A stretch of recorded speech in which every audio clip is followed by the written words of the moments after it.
वो अपने मुआशरे के इल्म वाले और उम्र में बड़े इंसान की सवारी की लगाम थाम के उसको सवारी पे सवार होने में मदद करे, ताकि बड़ों की इज्जत समझ में आए, इल्म का एहतराम लोगों के दिलों में बैठ जाए।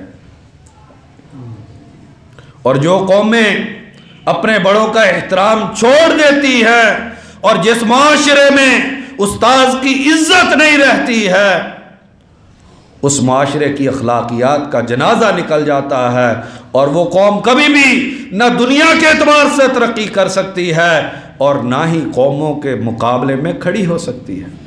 एक मरतबा जर्मनी के अंदर जजों ने यह मुतालबा पेश किया कि हमारी तनख्वाह जो है वो स्कूल के असातिज़ा के बराबर कर दी जाए।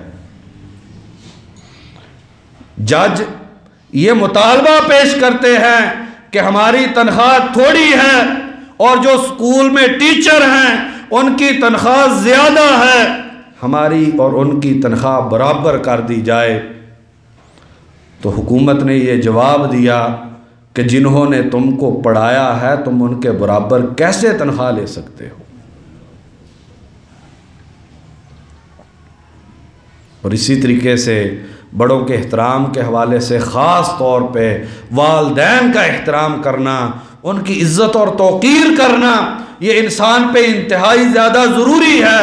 ताऊस रहमहुल्लाह फरमाते हैं कि मिन सुन्नती अन युक़्क़र अर्बअतुन, नबी अकरम सल्लल्लाहु अलैहि वसल्लम की अहादीस से ये बात समझ में आती है कि 4 तरह के लोगों का एहतराम करना चाहिए। अल आलिमु, एक आलमे दीन है, वज़ुश्शैबाती, और जो बड़ी उम्र वाला है जिसके बाल सफ़ेद हो गए हैं, वस्सुल्तानुल आदिलु, और अदल करने वाला हुक्मरान जो है, वल वालिदु, और जो वालिद है। इन चारों का एहतराम करना ये नबी अकरम सल्लल्लाहु अलैहि वसल्लम की अहादीस से समझ में आता है। अब्दुल्लाह बिन मसऊद रज़ी अल्लाहु अन्हु बयान करते हैं कि एक आदमी ने नबी अकरम सल्लल्लाहु अलैहि वसल्लम से पूछा, अय्युल आमाली अहब्बु इलल्लाह, अल्लाह के नबी कौन सा अमल अल्लाह को सबसे ज्यादा पसंदीदा है, अल्लाह का महबूब अमल है? फरमाया अस्सलातु अला वक्तिहा, तौहीद के बाद सबसे बेहतरीन काम जो अल्लाह तबारक व तआला को सबसे पसंद है वो नमाज को बर वक्त अदा करना है। सुम्मा अय्युन, अल्लाह के नबी फिर कौन सा है? फरमाया बिर्रुल वालिदैनी, वालिदैन की इज़्ज़त और एहतराम करना और उनके साथ अच्छा सलूक करना, ये नमाज के बाद सबसे बड़ी इबादत है। और इसके मद्दे मुकाबिल अबू बकरा रज़ी अल्लाहु अन्हु बयान करते हैं, मुस्लिम शरीफ की हदीस है, नबी अकरम सल्लल्लाहु अलैहि वसल्लम ने सहाबा को मुखातब करके फरमाया, अला उनब्बिउकुम बि अकबरिल कबाइरी, ए सहाबा मैं तुमको कबीरा गुनाहों में सबसे बड़ा कबीरा गुनाह ना बतलाऊं? सबसे बड़ा गुनाह वो मैं तुमको ना बतलाऊं? फिर नबी अकरम सल्लल्लाहु अलैहि वसल्लम ने फरमाया, अल इशराकु बिल्लाह, सबसे बड़ा गुनाह और जुर्म ये अल्लाह के साथ शरीक ठहराना है, व उकूकुल वालिदैनी, और उसके बाद वालिदैन की नाफरमानी करना, उनकी इज्जत ना करना, उनकी बात को ठुकरा देना, ये शिरक के बाद सबसे बड़ा जुर्म और गुनाह है। उलमा ने कहा कि अगर वालिदैन किसी बात का हुक्म दे दें और वो बात अल्लाह की नाफरमानी पर मबनी ना हो, इंसान के लिए उस काम को करना वाजिब हो जाता है। अगर इंसान उस काम को नहीं करता है, इंसान गुनाहगार है। मिसाल के तौर पे अगर इंसान बैठा है, माँ या बाप में से कोई एक ये कह दे, बेटा पानी का गिलास ला दो मुझे, उस इंसान पे फर्ज हो जाता है कि वो पानी का गिलास लेकर आए। अगर नहीं लेके आता तो ये इंसान कबीरा गुनाह का मुर्तकिब हो रहा है। नबी अकरम सल्लल्लाहु अलैहि वसल्लम से हज़रत आयशा सिद्दीक़ा रज़ी अल्लाह अन्हा बयान करती हैं कि आप सल्लल्लाहु अलैहि वसल्लम ने फरमाया, दखलतुल जन्नता, मैं जन्नत पे दाखिल हुआ, व समेतु क़राअतन, मैंने वहाँ पर पढ़े जाने की आवाज़ सुनी। तो मैंने फ़रिश्तों से पूछा कि ये पढ़ने वाला कौन है? तो फ़रिश्तों ने बतलाया कि हारिसा बिन नुमान रज़ी अल्लाहु अन्हु हैं। मुस्नद अहमद की सही हदीस है। नबी अकरम सल्लल्लाहु अलैहि वसल्लम ने फरमाया, कज़ालिकुमुल बिर्रु, कज़ालिकुमुल बिर्रु, माँ बाप का अदब एहतराम और माँ बाप के साथ अच्छा सलूक करना, इसी तरीके से इंसान को जन्नत में ले जाता है। काना अबर नासी बी व उम्मी ही, ये अपनी माँ की बहुत ज़्यादा खिदमत और एहतराम किया करता था। और इसके बरक्स नबी अकरम सल्लल्लाहु अलैहि वसल्लम ने फरमाया, अबू हुरैरा रज़ी अल्लाहु अन्हु बयान करते हैं, मुस्लिम शरीफ की हदीस है, रागिमा अनफुन, अल्लाह उस इंसान को जलील और रुस्वा कर दे, सुम्मा रागिमा अनफुन, फिर अल्लाह उस इंसान को जलील और रुस्वा कर दे, उसकी नाक जो है वो मट्टी में मिल जाए, सुम्मा रागिमा अनफुन, फिर उस इंसान को जिल्लत नसीब हो जाए, उसकी नाक मट्टी में मिला दी जाए।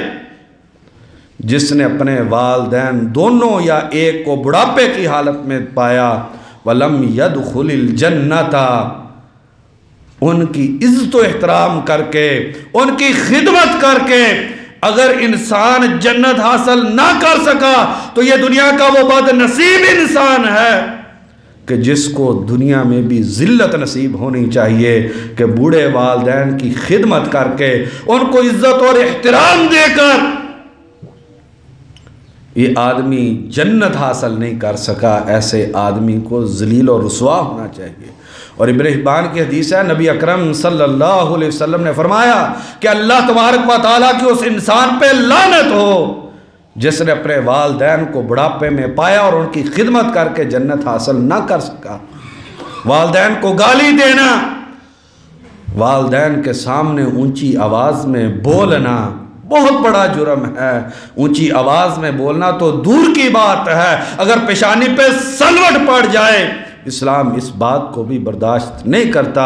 इम्मा यबलुगन्ना इंदकल किबरा अहदुहुमा औ किलाहुमा फला तकुल लहुमा उफ़्फ़िन वला तन्हरहुमा, दोनों बुढ़ापे के हैं या उनमें से एक बुढ़ापे की उम्र को पहुंच गया है, फला तकुल लहुमा उफ़्फ़िन, तुम्हारी जुबान से कोई ऐसा कलमा जिसके अंदर उनकी बात के मद्दे मुकाबिल किसी किस्म की कोई नाराज़गी का इजहार हो, ये नहीं कहना और ना ही उनको डांटना है, बल्कि वक़्फ़िज़ लहुमा जनाह ज़ुल्लि मिनर रहमा, बल्कि उनके सामने बिछ जाओ, उनके पाँव में झुक जाओ।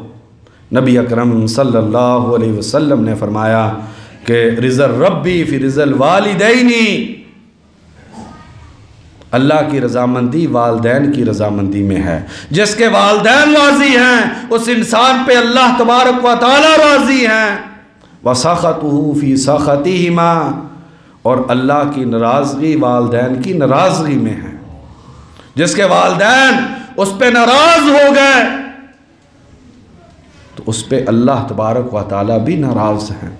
इस कदर वालदैन का एहतराम है कि अब्दुल्लाह बिन अब्बास रज़ी अल्लाहु अन्हुमा व बिल वालिदैनी इहसाना की तफसीर में फरमाते हैं कि वालदैन की मौजूदगी में कपड़े को भी नहीं झाड़ना चाहिए, ऐसा ना हो कि उड़ने वाली मट्टी के कुछ जो है ज़र्रात वो वालदैन पे पड़ जाए। व बिल वालिदैनी इहसाना, वालदैन के साथ अच्छा सलूक किया करो। फरमाते हैं कि वालदैन की मौजूदगी में कपड़े भी जो है वो नहीं झाड़ने चाहिए। और इंसान तालीम हासिल करके एक बड़े ओहदे पे कुर्सी पे बैठ के गर्दन में सरिया लेके ये समझना शुरू कर दे मेरे वालदैन जो हैं ये पेंडू और देहाती है, इन्हें किसी बात की समझ नहीं है, और इंसान जहन में ये ख्याल बैठा ले कि मेरी अक्ल व दानिश जो है ये वालदैन से बहुत बड़ी है। घर के फैसले करने का मुझको इख्तियार है। जिस घरों के फैसले नौजवानों के हाथों में आ जाते हैं और बड़ों के मर्जी से फैसले नहीं होते हैं, वो घराने जो है दुनिया में उजड़ जाते हैं। उन घरों में सुकून नसीब नहीं होता, उन घरों में बरकतें नाज़िल नहीं होती है, बल्कि लड़ाई झगड़े और बीमारियां उस घर का मुकद्दर बन जाती हैं। अबू हुरैरा रज़ी अल्लाह अन्हु ने एक आदमी को एक दूसरे आदमी के पीछे चलते हुए देखा। पूछा कि जिसके पीछे तुम चल रहे हो ये कौन है? कहते हैं मेरे वालिद हैं। तो अबू हुरैरा रज़ी अल्लाह अन्हु फरमाते हैं ला तदऊहु बिइस्मिही, कभी अपने बाप का नाम लेकर ना पुकारना। वला तजलिस क़ब्लहु, अपने बाप से पहले कभी ना बैठना। वला तमशी अमामाहु, उससे आगे भी ना चला करो। अल्लाह तबारक व तआला से दुआ है कि अल्लाह तबारक व तआला हमें जितने भी मुआशरे के बड़े लोग हैं उनका इज़्ज़त और एहतराम करने की अल्लाह हमको तौफ़ीक अता कर दे। वमा तौफ़ीक़ी इल्ला बिल्लाह।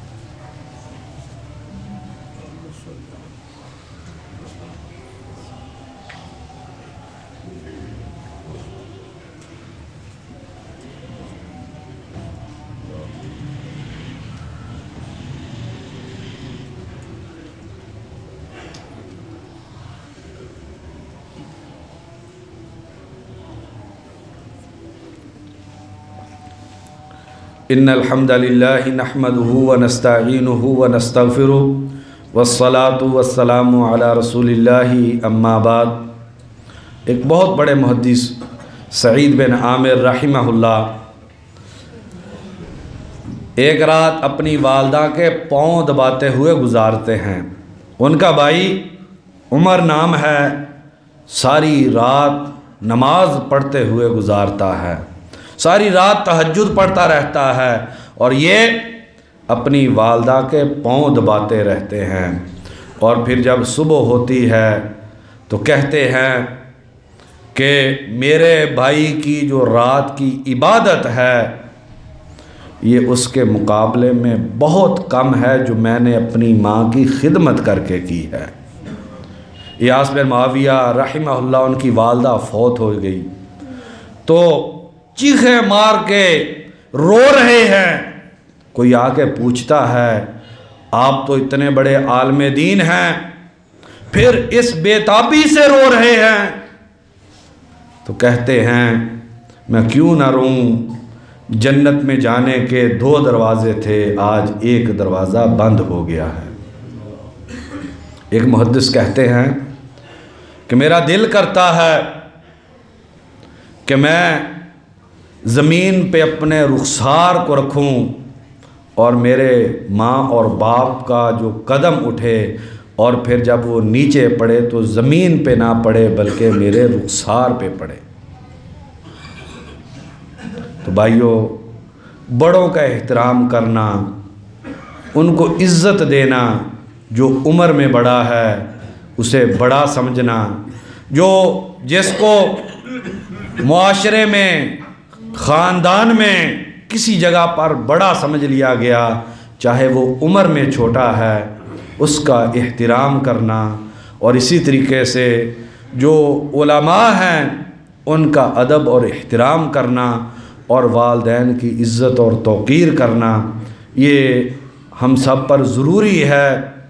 अल्लाह तबारक व तआला से दुआ है कि अल्लाह तबारक व तआला हमें कमा हक़्क़ुहु बड़ों की कदर करने की तौफ़ीक नसीब फरमा दे। अल्लाह तबारक व तआला बड़ों की मौजूदगी में हमें अपनी ज़ुबान को संभालने की और अदब के साथ गुफ्तगू करने की अल्लाह हमको तौफ़ीक नसीब फरमा दे।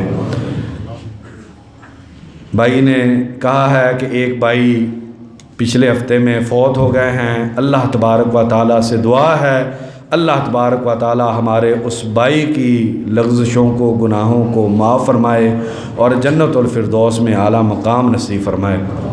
और अल्लाह तबारक व तआला हमारे उस भाई की कब्र को जन्नत का बागीचा बनाए, और जितने भी इस मस्जिद के नमाजी और दीगर मुसलमान पूरी दुनिया में फ़ौत हो चुके हैं, अल्लाह तबारक व तआला उन पर अपनी रहमत नाज़िल फ़रमाए, उन्हें जन्नतुल फिरदौस में आला मकाम नसीब फ़रमाए। अल्लाह तबारक व तआला उनकी कब्रों को जन्नत का बागीचा बनाए, और जब हम उस कब्र की कोठरी में जाएं तो अल्लाह तबारक व तआला हमारे साथ भी अपनी रहमत वाला मामला फ़रमाए। जो बीमार हैं अल्लाह तबारक व तआला से दुआ है कि अल्लाह उन्हें शिफ़ाए कामिला आजला नसीब फ़रमाए। या अल्लाह जो भी मुसलमान बीमार है अपनी रहमत से उसे शिफ़ाए कामिला आजला नसीब फ़रमा। या अल्लाह जो भी मुसलमान परेशान है या अल्लाह उसकी परेशानी को दूर फ़रमा। या अल्लाह ईमान के नूर से दिलों को मुनव्वर फरमा। या अल्लाह जमात के साथ बर वक्त नमाज पढ़ने की या अल्लाह हमको तौफ़ीक नसीब फरमा। या अल्लाह नमाज की कदर करने की हमको तौफ़ीक नसीब फरमा। या अल्लाह बड़े को छोटे पे शफ़क़त करने की और छोटे को बड़े के इज़्ज़त व एहतराम करने की तौफ़ीक नसीब फरमा। या अल्लाह जैसा तुझको मतलूब मुसलमान है हमें वैसे मुसलमान बनने की तौफ़ीक नसीब फ़रमा। या अल्लाह जहाँ पर भी मुसलमान परेशान हैं उनकी परेशानी को दूर फ़रमा। या अल्लाह हमारे इस मुल्क पाकिस्तान की हिफाजत फ़रमा। या अल्लाह इस मुल्क पे अपनी रहमत नसीब नाज़िल फ़रमा। या अल्लाह इस मुल्क को मुसलमानों के लिए एक बेहतरीन मुल्क बनाने की हमको तौफ़ीक नसीब फ़रमा। या अल्लाह इस मुल्क में हमें दीन इस्लाम को नाफज़ करने की तौफ़ीक नसीब फ़रमा। सुब्हान रब्बिका रब्बिल इज़्ज़ति अम्मा यसिफ़ून व सलामुन अलल मुरसलीन वल्हम्दुलिल्लाहि रब्बिल आलमीन।